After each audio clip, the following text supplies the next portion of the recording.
খুব ঠান্ডা মাথায় কথাটা শুনবেন। আমার মা বোন যদি আমার কথা শুনে থাকেন একটু মনোযোগ দিবেন।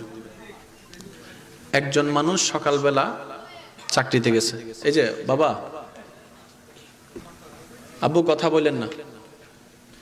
একজন মানুষ সকালবেলা চাকরিতে গেছে, কোন একটা কারণে বসের সাথে দুই কথা হইছে। সবার সামনে বস তাকে বকা দিছে। বকা শুনে সবার সামনে লজ্জিত হয়ে মেজাজ, কিন্তু বসকে তো আর বকা দিতে পারে না, চাকরি চলে যাবে। এবার সেই মানুষটা আসরের সময় ঘরে আসছে 5টা বাজে। আসার পরে সামনে রুমে বসছে। মেজাজ কি বলেন না, মেজাজ কি? ঘরের বউ কি জানে এটা? ওইখানে কি হয়েছে এটা তো বউ জানে না।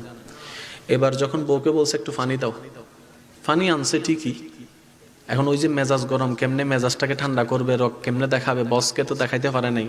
এবার শুরু